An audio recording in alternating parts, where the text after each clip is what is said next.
Publicly, this began when a newspaper made claims that a number of high-profile individuals had their points cancelled, prompting a number of TDs to call for an independent inquiry. Amongst them, Mick Wallace. There's a serious problem here. There's wide-scale abuse of the fixed penalty system, and it requires a public independent inquiry in order to get to the bottom of it all. One of those whistleblowers was Maurice McCabe. He was subsequently banned from using Pulse, which the Garda Sergeant had used to compile his dossier. There was an internal Garda inquiry, at the end of which the then Garda Commissioner Martin Callinan said, "I am relieved that no evidence has been found to suggest any criminality in the cancellation of fixed charge notices." But the matter didn't rest there. In September 2013, the state's financial watchdog, the Comptroller and Auditor General, highlighted significant loss of revenue to the state stemming from weaknesses in the fixed penalty system. The Public Accounts Committee heard from Martin Callinan in January of 2014. Quite clearly here, we have two people out of a force of over 13,000 who are making extraordinarily serious allegations.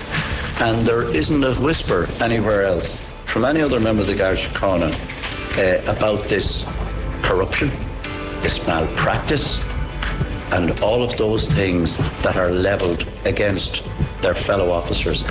Frankly, I think it's quite disgusting. On a personal level, I think it's quite disgusting.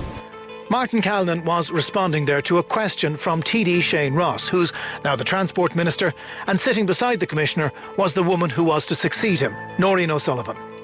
Maurice McCabe's name had entered the public domain at this point, and he gave evidence to the committee in private, which deputies found to be credible.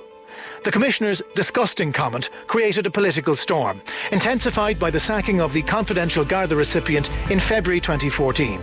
Cue a flurry of document waving in the Dáil and heated contributions. This document is a document, it's a complaint about very serious matters, contains very serious issues, sent to the confidential recipient and sent to Minister Shatter in January 2012. Can I be any clearer, Minister? When did you get them? Can I be any clearer? I got them this morning. I got these this morning.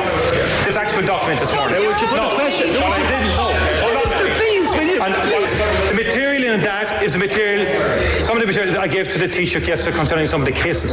But the pertinent point is this, that these shocking cases were given to the Minister for Justice 2 years ago. There's no doubt about that. And there is no doubt that he read them and he studied them, because the confidential recipient says, in fact, I know he did. You sent a letter to the Taoiseach last night. I've just told you, in all seriousness, which you don't seem to be able to take on board, that the Taoiseach is considering that letter. That's the proper and appropriate response.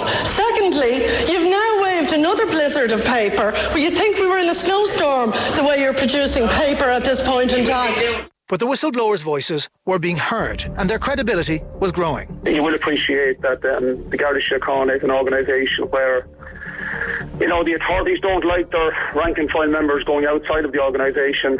It's a very, very insular organisation, which is very, very troubling. But I mean, the public are fully aware of the remarks of Commissioner Callinan when he appeared before the Public Accounts Committee there a few weeks ago, and he described our actions as disgusting. And he seemed bewildered as to why only two members of the force, or should I say his force, that only two members came forward reporting such malpractice and corruption. I mean, I just wonder, has Commissioner Callinan got a quota that unless 50% of the organisation come forward, that malpractice doesn't exist? That was the voice of the other Garda whistleblower, John Wilson, speaking to me in February 2014. By this stage, the Garda Inspectorate was conducting its own examination of the penalty point system. And in March, they found consistent and widespread breaches of policy and a serious waste of money and resources. And of Maurice McCabe, the head of the Inspectorate, Bob Olson, had this to say. He provided us with a lot of information relative to the fixed charge processing system. And I want to make this distinction very, very clear. We found that the information he gave us on the fixed charge processing system was credible. But the Commissioner's disgusting comment was still on the record. Then Transport Minister Leo Varadkar waded in with different language. Speaking on my own behalf and of the thousands of families who've had to endure the pain and loss that flows from the death of a loved one on the road, I want to thank Sergeant McCabe and Mr Wilson for their service. They may not have got everything right,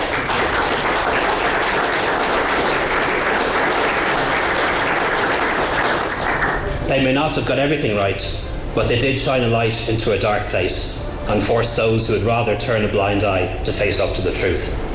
There have been many words to use to describe their actions in recent months, but if I was to use one word, the word I would use is distinguished. The Commissioner tried to clarify his comments, saying, "My use of that term was not in reference to the character of either Sergeant McCabe or former Garda Wilson." But the die was cast. On March 25th, Martin Callinan resigned and Noreen O'Sullivan took over as Acting Commissioner. In any large and complex organisation such as Garda Síochána, there are people out there every day who know what the issues are on the ground. And I suppose for me, I feel very strongly that dissent should not be seen as disloyalty. If somebody has something to say and if somebody wants to bring something to our attention, they may not always be right, but sometimes what they see and what they identify can act as a catalyst for change and for continuous improvement. This was a scandal that would dog the Justice Minister Alan Shatter. On March 26th, he took to his feet in the Dáil to apologise over his previous suggestion that both Maurice McCabe and John Wilson had not cooperated with that internal Garda inquiry into the penalty points issue. I want to say very clearly that having re-examined the facts and further considered the matter, I believe more should have been done during the course of the Omani investigation to obtain information from and ascertain the views and experiences of the whistleblowers. Further and better efforts could and should have been made to secure productive engagement with them in the investigation of their claims. I therefore wish to correct the record of this House that the whistleblowers, quote, did not cooperate with the Garda investigations that took place. I acknowledge that this statement was incorrect. It was never my intention to mislead the House, and I believe it's appropriate that I apologise to both and withdraw the statements made. The government was keen to put clear blue water between it and the controversy, hoping a quick inquiry by a leading barrister would do the trick. The government has asked an independent objective legal expert, Mr. Sean Gearan SC, to examine and assess all the relevant papers and to recommend what further action might be taken. If he recommends a commission of investigation should be established, this will be done. But the publication of the Gearan report in May led to sharp exhalations of breath in the Dáil chamber. I wish to announce for the information of the House that I'm advising the President to accept the resignation of Deputy Alan Shatter as a member of the government. I've accepted the Minister's resignation with regret. I'd like to thank him for his service to the government and to the country. He has been rightly recognised as an exceptionally hard-working, radical and reforming Minister. The Minister's decision to resign follows the receipt of the report of Mr. Sean Gearan SC on a review of action taken by Garda Síochána pertaining to certain allegations made by Sergeant Maurice McCabe. Alan Shatter was yesterday's milk, but a later court ruling found that his right to natural justice had not been observed. At the time of the publication of the Gearan report, Sergeant McCabe said he felt vindicated and that a huge weight had been taken off his shoulders and that of his family.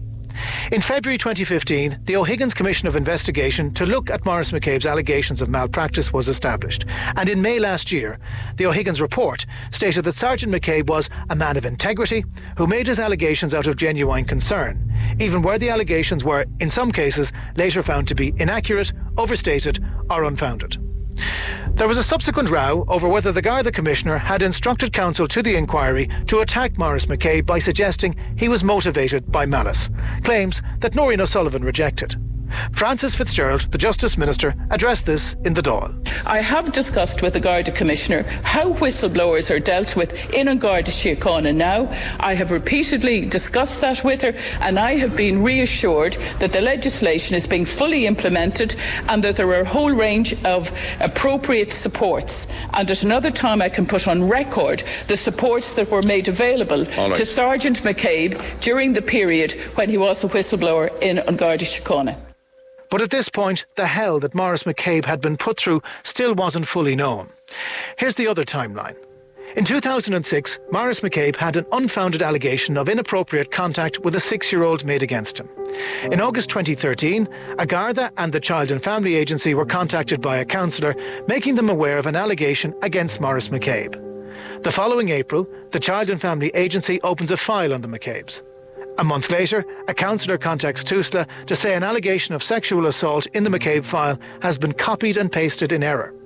Maurice McCabe becomes aware of allegations against him for the first time in only December of 2015. It took until June of 2016 for TUSLA to contact Maurice McCabe and tell him the sex abuse allegation was an error. 4 months later, the government appointed a retired High Court judge to do a paper review on the Garda treatment of Sergeant McCabe. But in January, Judge Peter Charlton was appointed to head up a commission of inquiry into suggestions that there had been a smear campaign against him. Brendan Howlin of Labour brought the abuse allegations into the public domain in the Dáil last week. This morning I was contacted by a journalist. The journalist told me that they have direct knowledge of calls made by the Garda Commissioner to journalists during 2013 and 2014, in the course of which the Commissioner made very serious allegations of sexual crimes having been committed by Garda Maurice McCabe. A political game of he said, she said ensued, culminating in the Taoiseach's decision to proceed with a full public inquiry into what appears to have been attempts to smear Maurice McCabe's name. It's worth noting that Commissioner Noreen O'Sullivan says she's innocent of any involvement, adding that a campaign of false accusations, repeated and multiplied, do not make her guilty of anything. Maurice McCabe first blew the whistle on penalty points in 2012. In the years that followed, he was labelled a liar, a sex offender and disgusting.